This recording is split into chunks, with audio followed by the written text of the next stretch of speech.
que Jorge acaba de ganar el maratón de Berlín y lo acaba de hacer en un tiempo especial, ¿no? Lo hace de una manera abrumadora. Hizo 2 horas, 1 minuto y 90 segundos. La otra vez era 2 horas, 1 minuto 49 segundos. Estamos a nivel de conseguir lo que jamás se ha conseguido, que es lograr el sub 2 en un maratón como el maratón de Berlín. Es el maratón más rápido, donde se han roto todas las importantes marcas de velocidad y la distancia. Estamos absolutamente contentos que pudo Kipchoge llegar a hacer un récord mundial. Pero a Ramón y Aida hicieron récord mundial también. Fueron la gente de nuestro club que se fueron a correr el maratón en Berlín. Y también lo hizo Cándida, o sea que ellos también hicieron récord mundial.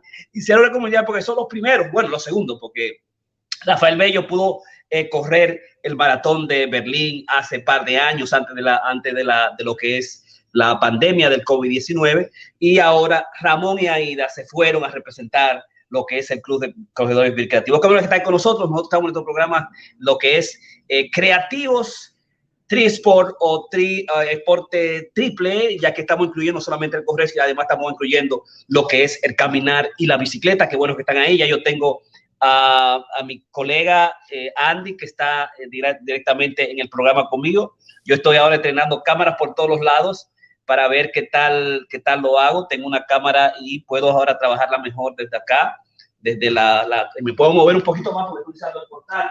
Así que eso es lo que queremos nosotros llegar. Si hago el micrófono se va un poquito más lejos. Así que vamos a dejar esa cámara ahí. Solo vamos a dejar para estar jugando. Yo estoy en el portal de Facebook que me permite ampliarme. Si yo me muevo y quiero hacer ejercicio, también lo pueden lograr por aquí. Y al mismo tiempo puedo poner todas las cámaras y puedo también sacar las cámaras que necesito. La mejor forma es de llevarla hasta acá, porque así hay una cámara que dejo simplemente para jugar con ella, a ver qué sucede. Así que bueno que están con nosotros.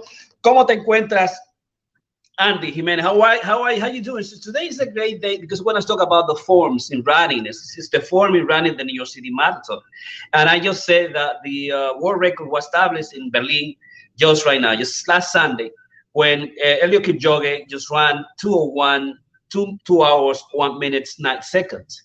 And also our runner from New York, Creative Living, Ramon and Aida, they just got the record also because they are the second a group of runners that get to Berlin Marathon. Sunday, I believe a couple of 4 runners are going to Chicago, and we are ready for November 6th to run the New York City Marathon, and also getting ready to go to the beautiful Miami and run the 5K, the half marathon, and the marathon. So we're doing the training on Sunday. We're doing the speed training that Andy has on Tuesday, and we're ready to start talking about the running forms in the New York City Marathon, o en la forma del correr en el maratón de Nueva York. De eso vamos a estar hablando nosotros para llegarte a ti con nuevas informaciones. Andy, ¿cómo te encuentras? Doing fantastic. There's so much going on with all these different races. You know, the Berlin race, to have, you know, some of the people from our club be a part of that race and be a part of the record that was established by Kipchoge. I mean, that's it's incredible to see that. I mean, to be able to run 26.4 miles in 2 hours, I mean, that's a full sprint from beginning to end. And when you see him run, it makes it look so easy. I mean, I find his form to be beautiful. He has a beautiful stride. He almost glides in the air when he's running. So it's incredible to see. But yeah, we have some people going to Chicago to run. So we have people running in Berlin. We're preparing for the New York City Marathon this coming Sunday. We're doing the 13 miles in Staten Island, and that is also basically a training for the marathon, because we'll be going through Staten Island as part of the marathon. So we'll be doing that this coming Sunday. And part of the training too, we gotta do 18 miles, so I'm gonna be doing additional 5 miles after I do the 13 to do my 18 miles in preparation for the New York City Marathon. So I'm excited. There's a lot going on, and it's good to be here. Excelente, qué bueno que están ahí con nosotros, y vamos a inmediatamente comenzar lo que pues, no podemos nosotros hacer es definitivamente lo que hizo, lo que quería Conrad establecer, y era, Conrad dice, no, pues yo lo que quiero, voy a correr el Staten Island, el medio maratón, y después voy a correr mis 18 millas. Eso es terrible. Iban a hacer 13.1 millas más 18 millas. Es terrible, o sea, no había manera, digamos, de recuperarse posteriormente si hacía eso. Gracias a Dios, we have a coach in the team, and then Karina said, you cannot do that. You can go to the half marathon, and then you complete your 16 miles, just to make your mileage. So you go to the club, and there's a lot of coaches that if they're not running, but we are in the private chat, and we can see exactly what you're doing and what we can do to help you. And because I saw one of the runners that you're training, Luisa, and I didn't like the running form that she was running. She was coming very unmotivated. You know, shoulder was not straight. The strides and the feet and the height of the knees and the whole legs movement and you know the hips, it didn't look me right. So I say, okay, we need to bring the attention to what is the running form, especially what is the running form in the marathon. Y por eso vamos a hablar un poquito a ustedes sobre lo que es la forma del maratón, cómo correr el maratón en forma. Y nosotros podemos correr y ver que desde las cinco boros que corremos desde el Verrazano Bridge, pasando por Brooklyn, Queens, metiéndote al Bronx, volviendo a Manhattan, en la primera avenida, saliendo al Willis Avenue, meterte por la Quinta Avenida hasta llegar al Central Park, tú vas a ver todos los tipos de formas, todas las formas posibles, todo lo que sucede, todo el que está enquicajado, todo el que está, que no tiene energía, que no tiene fuerza, tú simplemente lo vas a ver que no es un tipo que está caminando, que está corriendo como que jogue con toda la forma particular con la que debe, digamos, correrse, ¿no? Es decir, si tú corres así, si tú corres así, si tú corres así, si tú corres de lado, si tú corres de este lado, las formas, diferentes formas que tú tengas de correr, o si tú corres a lo loco, o moviendo la cabeza, o moviendo el cuerpo, van a ser las formas que tú no debes correr. Entonces, hay unas formas particulares de correr que van para tener, digamos, todos los componentes importantes del correr. Desde la cabeza, los shoulders, los hombros, ¿verdad? La cabeza, los hombros. Tiene que además el hips, lo que es las caderas, las piernas y entonces los brazos, las rodillas, es importante. Y al mismo tiempo, digamos, que los pies puedas ponerlo, que tenga un soporte importante, un tenis particular, que debe ser una medida. Es bueno que tú vayas, por ejemplo, nosotros vamos a New Balance y vamos a los centros deportivos, a los centros de carrera, donde te miden el pie, saben tu medida exactamente. Muchas de las heridas y los accidentes simplemente ocurren específicamente porque tú no tienes un buen zapato. Entonces la forma se va a gastar. O sea, nosotros, si tenemos una piedrecita dentro del pie, si tenemos los lástigos del pie, los cordones del pie, si no están amarrados, si no están fuertes, si están muy fuertes, si están flojos, si tienes problemas con lo que es el socks, las medias, va a tener dificultades, va a tener las heridas, las llagas, las empollas que te van a impedir a correr maratón, las 26.2 millas en los 5 grados. Y obviamente la forma de correr va a ser afectada. Pero la forma de correr, lo que se ve es cuando tú ves a Jorge corriendo de una manera extraordinaria, maravillosa, y que al final, cuando llega a los 4.500 que hace el Nico, 100 o 200 metros, es que se ríe. Pero tú ves un tipo que va al proceso de meditación completa, con todo el proceso de correr, absolutamente bello, y de eso realmente es lo que estamos a hablar hoy. Andy. Yes, I think that it's very, very important. I think one of the things that I find, which is optional for some people, but I think will really help, is when you're running to have somebody record you, videotape you, to see how you running slow, running fast, to see how your form is. I know when I was videotaped before at the beginning, I couldn't see how I ran. I thought, my running was beautiful. I thought I was good. But when I saw myself on film, it was kind of funny because I was running with my shoulders. I was running like this. And I said, wow, this maybe like an old man syndrome or something. I don't know, but I looked funny. I was running like this, and then I realized that, my form there wasn't very good. And part of the form is to kind of relax your shoulders and be upright. but I wasn't doing that. So having somebody videotape you as you're running, either slow or fast, can really help you see yourself and see how, you know, your foot is striking the ground, to see how your knees are moving up, to see how you're moving your arms. Just like we saw, you know, you saw the video where you corrected one of our trainees or runners. You saw how she was running, and because you saw the videotape, you were able to at least point out some of the things that you saw. So I think somebody videotaping themselves and opening themselves up to criticism, you know, because we all want to learn. So I think it's really good to do that. Exactamente, de eso se trata, que nosotros podamos ver cuando estamos corriendo con los diferentes atletas, sobre todo aquellos atletas que están comenzando de nuevo, que el primer ejercicio que tenemos que darle es cómo comenzar, qué yo voy a hacer con mi cabeza al correr, qué yo voy a hacer con mis shoulders, ¿verdad? Qué voy a hacer con la parte, con mi respiración, de tal manera que yo pueda tener endurance, pueda tener efectividad, pueda tener dureza, y también utilizar lo que es la economía al correr, porque definitivamente la economía al correr es lo que te va a permitir ser más efectivo y al mismo tiempo ahorrar toda la energía que tú tienes que hacer si tú lo haces de una manera que puedas utilizar lo que es la forma de correr. Y eso nosotros lo hacemos fundamentalmente cuando nosotros corremos. ¿Qué va a pasar con la cabeza? Yo corro mi cabeza, muevo mi cabeza aquí o así. ¿Cuándo yo tengo mi cabeza? Mi cabeza va a estar recta en un solo lado, mirando fijo, sin moverse, simplemente. No puedo estar moviendo la cabeza así, ni estar mirando para abajo, ni tampoco para arriba. Simplemente directa, y la cabeza tiene que estar directamente proporcional hacia unos 500 metros más o menos, mirando 500 metros. Yo lo que hago a mis corredores es que le digo, mira primero la cabeza del corredor que está de frente de ti. Trata de lograr el árbol que está delante de ti o el edificio más lejano y vuelve de nuevo a mirar directo la cabeza y el edificio más lejano para tú poder, digamos, poderte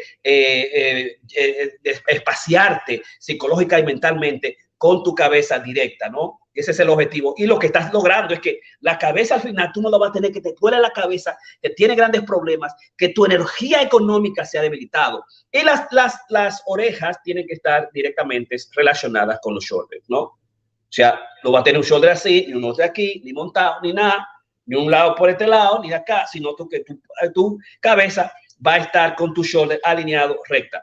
Y esta es la manera en que lo podemos hacer, ¿no? Yo estoy corriendo y mi cabeza va directa, mirando directo, y eso es lo que tengo, economía de la cabeza. Algo que yo puedo decir al mismo tiempo es que el shoulder tiene que ser absolutamente relajado. No puede tener un shoulder shrug cogido, ni acá. Tiene que ser como que te metieron un pincho allá y tú sacaste el short y lo abriste un poquito, pero no puedes cogerlo así. Tiene que simplemente relajarlo, ni cogerlo así, ni ponerlo así, ni mucho menos, ni torcido, sino tú relajas tu shoulder. Y tienes que decírtelo mientras tú estás corriendo. Relax your shoulder. So your head has to be straight, focus 5 meters. Always I check the runners in front of me. I check the head of the runner, and I check the object, building or trees, and then I follow just a relaxed process when I focus. My head completely has to be aligned with my shoulder, and my shoulder needs to be relaxed. One of the great parts is the shoulder, because when you get started like getting tired, your shoulder start changing, or you don't know what to do about it. So it's like shoulder, relax, okay, relax, and then you go. All right. So we are working the heads, the ears, you know, my ears, and then my shoulders completely. And then what do I do with the fingers? What do I do with the arms? The arms is also a way just to que nosotros podamos lograr tener la economía. No puedo hacer esto cuando yo voy corriendo. Una línea sagital vertical acá me hace que unos 90 grados, son 90 grados, mantener 90 grados, sol relajado. Recuerda que no puede estar así, relajado acá, y no voy a pasarlo en la línea porque estoy perdiendo energía. Yo lo que quiero es que si tengo mi cabeza directa, mi shoulder está relajado y mis manos aquí, y no la paso, no estoy perdiendo mucha energía, porque se trata como yo vaya a 26 millas si yo estoy moviendo por todos lados y moviendo toda la cabeza, estoy perdiendo absolutamente energía. Entonces tener una forma es correr efectivamente, y correr ahorrando energía para llegar más rápido, más veloz al lugar que tú tienes, ¿no? Entonces, el resto es, tengo mi cuerpo relajado, está levantado hacia adelante, bien relajado, mi cabeza recta, shoulder, las orejas alineadas y mis manos que nunca van a pasar del medio. Yo pienso que el tronco, que es donde está el balance del cuerpo, debe estar alineado y es la parte más importante porque es la parte que te va a darle la fuerza al correr. Entonces yo estoy corriendo con mis brazos, mis manos acá relajadas, los sobre, y voy a hacer esto mirando recto, ¿verdad? Mirando recto. Yo puedo incluso dejarla ahí, no tengo que pasarla para acá ni para acá, sino que la voy a dejar acá, ¿no? Y yo, recuérdate que el movimiento, la velocidad te lo va a dar y tú puedes ir desde acá, desde la cadera hasta el chin. Es lo que te va a dar la velocidad. Si tú quieres velocidad rápido, si mientras los brazos son los que te dan la velocidad, ¿verdad? Entonces tienes que trabajar mucho, ya que es del chin y no pueden pasar hacia atrás. El otro aspecto, caderas, es cadera tiene que llevar el movimiento adecuado para que vaya en compás con el movimiento o la biomecánica del caminar, ¿no? Un pie detrás de otro, y esa mecánica va a estar íntimamente guiada por las caderas, y las caderas tú tienes que también darle un movimiento, que va a ser parte del ejercicio de la belleza que va a hacer cuando tú corres y llega a la recta final. Luego las piernas es de nuevo nico, correr relajado, y tus piernas tienen que estar absolutamente relajadas al final, ¿no? Es lo más importante, pienso que el correr es a base de piernas, las piernas del cuello son fuertes, la parte posterior, superior son para los nadadores, ¿verdad? Las brazadas y todo lo que es el cuerpo, el torso y las piernas para el corredor. El otro aspecto es, digamos, relajar tus rodillas, relajar las rodillas, no ponerla tan tensa, no ir muy bajito, ¿verdad? Y aquí en los pies debes presarte no adelante en puntillas, tú nunca vas a correr en puntillas, sino que lo vas a hacer, digamos, en el medio o en the ball del correr. Y eso te va a permitir entonces estar completo. Yo corro suave, miro directamente, mi shoulder está relajado, trato de hacer acá, pasarlo. Tengo mi torso recto, ¿verdad? No voy así, no voy acá. Y voy simplemente saliendo, ¿verdad? Lo hago como una especie, aprendiendo la velocidad. Eso es lo que cuando yo corro esto, corro la velocidad. Y yo me tiro la velocidad a la gravedad, hacia la gravedad, ¿verdad? Y empujo cuando caigo. No es para levantarme, yo no corro para jump, es para empujarme. Yo corro empujándome, ¿verdad? Esa es la medida. Y tiene que ser alegre, tiene que ser suave, y tiene que ser relajada, que yo sienta que estoy haciendo un ejercicio. Y si tú te logras ver aquí yo, que tú vas a encontrar una forma absolutamente perfecta. So let's go to the bilingual component of the presentations. Let's go to one. Andy. Unmute. Yeah, there's there's a lot there in terms of the form. I think one of the things in general, I can't show it where I'm at, but I think the posture is very, very important, and having an erect posture and having, like you mentioned before, relaxed shoulders. And one of the things is to have the neck straight up and looking forward.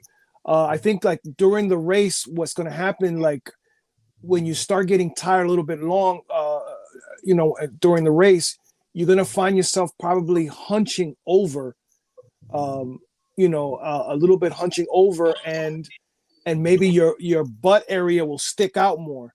And you have to try to keep a straight, let me see if I can do it here, a straight path, because if not, you're going to be, this is your butt and this is your back, and you're just leaning forward, and you're going to get more hunched as you go in through the race, because when you get tired, you'll start getting more hunched. And that's what happened to me.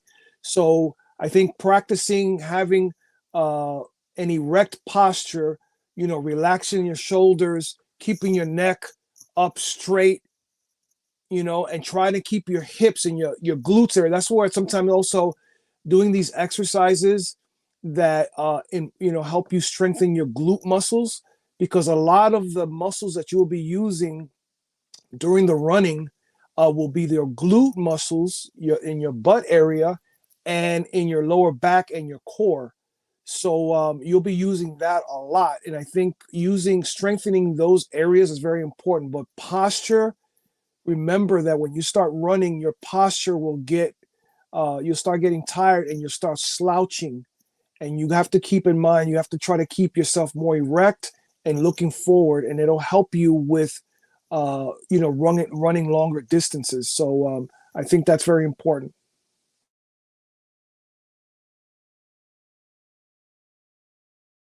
As soon as we see someone running, we see the form that is related to the speed and to the effectiveness of the runners, and also to the economy of running, because that's the key. If you're running 5K, 10K, it's all right. It's 6.2 miles most likely. But when you running 10 miles, you're gonna notice that your form is destroyed. You cannot keep it up. You cannot keep your torso. You cannot keep your back. You're like have problem with your feet. You cannot jump it enough. You can't see that the running form is the first things that are gonna affect you. And if you are in the marathon and by like mile 15 or mile 20 you having problems, so just go back to your phone, check your phone. You always have to, as soon as you see, when you start, you have all your enthusiasm, all the energy, and it's because you're keeping your form. You're happy, you have energy, you're not tired at all, your physiology is fine. And then you can keep that. How do you keep that? It's the form. It's because the moment you are tired, the moment you hurt, the moment something is going on, you're not breathing all right, you have a belly problem, it's the first thing it destroys is your form. That's why running form is key. And you have from the beginning, you see what's going on, what's happening. I'm tired. Oh, my shoulder are not relaxed. Whoa, I don't know what's going on. Oh, my head, I'm looking down. All right, I'm looking down, so I have to correct my form. I'm looking too much the people to right and left, or I don't know what's going on, but I'm disoriented. It's my form again, right? My feet are hurting. What's going on? Because then you're gonna have problem with running effectively. So everything is gonna be connected to checking your form all the way of the running of the marathons. Okay, and you're gonna find out the first 10 miles you're gonna be okay, you're gonna be great, you're gonna go through the Verrazano Bridge, you're gonna go to Brooklyn, Queens, you're gonna be fine, and you're gonna be enjoying the whole thing. It's the day and everybody have the enthusiasm. The moment you get to the Queensboro Bridge, you're gonna notice everybody's form is destroyed. It just disappears. You can't do anything. By the way, you're gonna be walking, you're gonna be looking down, you're gonna be not relaxed at all. You wanna just stop the whole thing. Say, what the fuck am I here? And it's how do I notice that? How do I see that? It's gonna be related to the form of the runners. That's why the running form is about psychologically and psychologically in terms of the economy of running and the effective of running. I run effectively, efficiently when I have a good posture and I know where all the components of my body are located, so that I can run fast and I can run effectively in the appropriate time. That's the importance of running with a good running form and have the conscience about it. And by the way, you can do your checking. Okay, my head's good, it's done. My shoulder is just relaxed. All right, my shoulder, my torso, my back is good, straight, good. I feel my belly is okay. I'm moving my hips, is great. My legs, it's all right. I don't have any tiredness, anything now. My feet, all right, it's good. Knees, all right, check. All right, good, I'm good. And then every 5 miles, every 5K, you have to check your form, because the moment you are doing something quick, something weird, it have to check your form again. Andy. Yes, those are excellent points. I think also part of the training that a person can do when before they do the run is one of the things I like to do is for the running form is to do lunges and to have just maybe some small weights in the hand and practice doing the lunge, up and down on a stepper. And that really helps strengthen your arms with your arm swings, because the arm swings also, some people they'll do, these crazy arm swings, but, it should be, moderate. It shouldn't be something exaggerated, but with the proper arm swings, it'll give you a pull and it'll give you an opportunity to cover more distance. So I think doing some weights exercises, lunges with the weights, and using the form of the workouts. I think also, when you do your strength workouts or you do exercise in the gym, I think doing exercises that keep the form of the running is really good. I think the elliptical machine is really good for that. It's a cross country elliptical machine is really good for that. But doing a lot of lunges really helps with the legs, and using some weights as you do the lunges. During the race, once you start running and you start covering some distances, you start seeing when people will start falling apart. And at the beginning, everybody is really excited, but when you start hitting the mile 19 and 20, maybe even earlier than that, people will start walking. They'll start, slouching. You'll see some people stretching, which is, it's good. I mean, you can do that. That helps sometimes to do some stretching in between. But try your best to try to keep your form upright so that you can finish strong in your last 6 miles.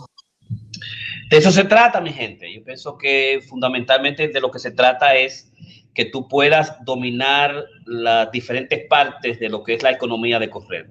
Y que al dominar esas diferentes partes, una de las partes más importantes, los componentes del correr el maratón y cualquier tipo de carrera, es cuidar la forma al correr. O sea, esa es la clave, ¿no? Desde el principio al final, y hay formas, posturas particulares que te van a permitir más relajado, te van a dar mayor capacidad mental, te van a dar mayor endureza, mayor fortaleza para poder correr el maratón sin ninguna dificultad. Y además también es cómo chequear dónde estoy, cómo estoy. Es además cuánta energía tengo, cuánta energía me falta, cuán cansado estoy. Mis preocupaciones están íntimamente relacionadas con las formas al correr.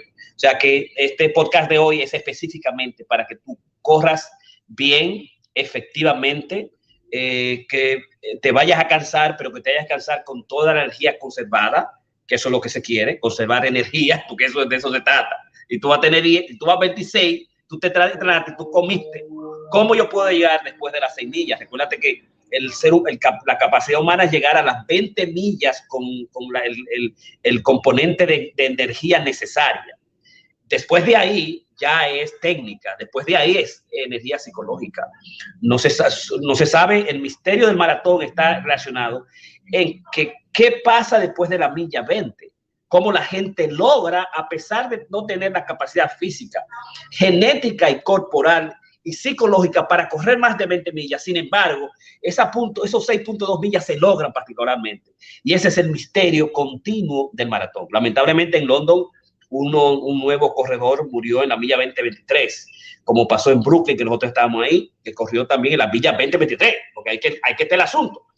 Si se cambia la temperatura, como el caso de Brooklyn, que la temperatura fue terrible, fue calurosa en esa época, me parece que en London pasó lo mismo, y tú le das a todo lo que das y llegas a la 20 y no te das cuenta del proceso que está sucediendo en el contexto de tu energía, de tu forma, vas a tener problemas. Algunos de estos trastornos son debido a lo que es la congestión, la hipertrofia cardíaca derecha, que es un asunto genético que está en atletas jóvenes y que hay una falla congestiva y que mueren al instante. Muchas veces descubren eso posteriormente, ¿no? Y es una fatalidad de la vida y de la herencia y del mundo de los deportes. Pero algo que nos va a permitir a nosotros también decir, espérate, yo tengo que bajar, yo tengo que caminar, yo tengo que utilizar ahora lo que es el Galloway technique, porque mi forma se descojonó. Mi forma, yo no puedo hacer nada. O sea, yo estoy cansado, mi hermano. Yo estoy cansado. Yo no sé lo que voy a hacer. ¿Qué es lo que voy a hacer? Entonces, cuando tu forma se cambia, entonces tú sabes que se cambió todo. ¿Dónde está el componente de la forma para tú poder hacer? Es una chulería este portal de Facebook, una chulería del diablo. Es la primera vez que yo lo uso, entonces puedo meter en profundidad, puedo cambiarme por todos los lados. Entonces, qué bueno que lo estamos haciendo. Dice, qué bueno que está, Andy. Tus palabras finales. So, let's go there because it's important for us to understand that the form is key. It's a diagnostic tool mentally and will give you what happened during the whole process of your marathon. It's in the head, it's in the shoulder, it's in your back, what's going on, what's happening, and you can see it. You can see it.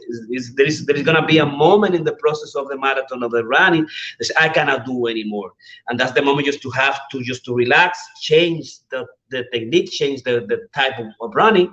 You can go into Galloway and say, okay, I'm going to walk and run.